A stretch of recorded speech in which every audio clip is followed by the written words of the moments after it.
Surviving Earth has just released its final episode, and I have a lot of thoughts. The series throws you across every time period and location on Earth, focusing on the larger extinction-level events which shape the path of evolution and life as we know it today. I ended up constantly noticing exaggerations in the script, editing problems, and pacing issues that bring the show down, and yet I'm still able to feel enamored and engrossed in the prehistoric worlds that the stunning visuals and designs presented. In a complementary sense, Surviving Earth feels like it was made for the children of today to fall in love with prehistory. Every episode of the series focuses on a different pivotal moment in the natural history of the Earth, with the series covering a large swath of different eras. This is one of the series' greatest strengths. It has possibly the greatest number of different settings ever showcased in a single documentary. The episodes themselves focus on the daily lives and behavior of the animals leading up to these events, usually extinctions with some exceptions, and for a smaller chunk of the episode, the general movement of the ecosystems established after. This format of the episodes is generally quite fitting, but the way they're edited can somewhat betray how well the general formatting fits.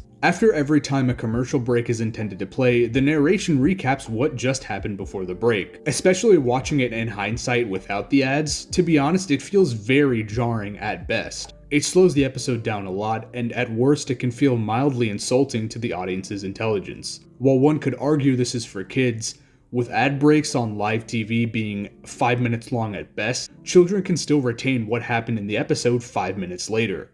I found myself detaching from the show more times than I'd like to admit, and while that may be an issue with my attention span, the show really does feel as if it can be quite slow at times. This also displays how the script for the narration is a little weak at times. Oftentimes, the show has a problem with over-sensationalizing and over-dramatizing events in natural history, which can add to the feeling that this was made for a much younger audience. The show suffers from the extremely common issue of not naming species, but combining that with the frankly problematic attribution of speculative behavior to massive extinctions can make the science seem drastically oversimplified. For example, Ishigualastia's extinction is attributed to the idea that it could only feed on one species of plant, which was slowly going extinct. Even though this would be reasonable speculative behavior, deeming it the cause of an entire species extinction is a gross exaggeration. While this is an issue common in certain paleo media, like Netflix's The Dinosaurs, in the case of Surviving Earth, it only further contributes to the suspicions I've had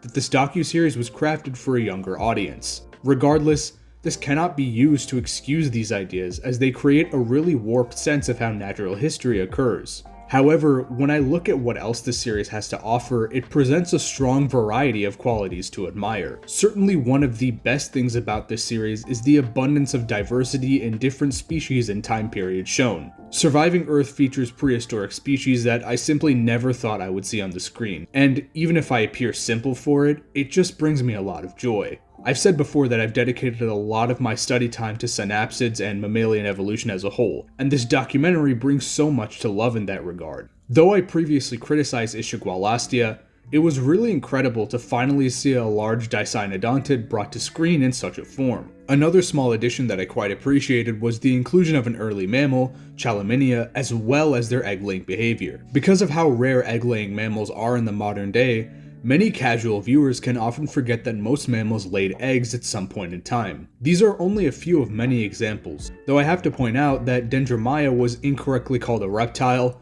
when it is also a synapsid that happen to share more basal features that appear akin to a reptile. Regardless, I do really admire that the show makes sure to focus on more unique species for its storyline. Even the most famous extinction of them all, the KPG mass extinction, or the asteroid that killed the non-avian dinosaurs, is presented to us through the eyes of Eutyrannus, as opposed to the typical T-Rex or Triceratops. Not to mention, another episode which I liked quite a bit was episode 5, set in the Carboniferous with a plethora of animals which we could only describe as bizarre to our modern eyes. These animals are given life with some really stunning and impressive visual effects and designs. Whenever I saw most of these animals, I genuinely felt as if paleo art was brought to life, and I even recognized a lot of the designs from famous paleo artists like Joshua Knoop and Gabriel Ugueto. There's not much more I can say other than that I truly was fully impressed by it. Even the most famous species like the Dimetrodon were given a new dimension here. And that brings me to what is certainly the show's biggest strength in my opinion. Despite the big problems and gaping holes in the narration and writing of Surviving Earth, it does a really phenomenal job at immersing you in the world and atmosphere of the prehistoric world.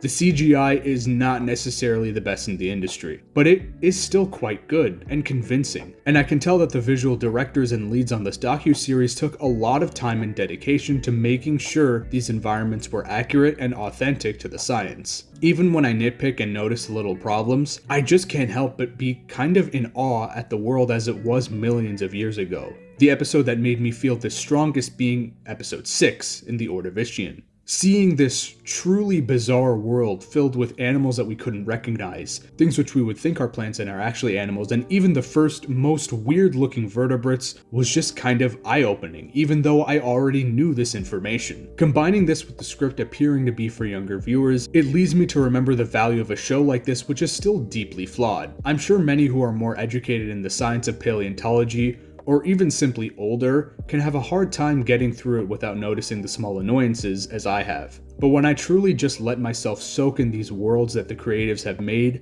I can really imagine that the show can make a child truly infatuated with the science of paleontology, as the paleo docus of our childhoods did, like the Walking With trilogy and Prehistoric Planet. As riddled as it is with problems, Surviving Earth is still valuable in making sure the people of tomorrow care about the natural history of our planet.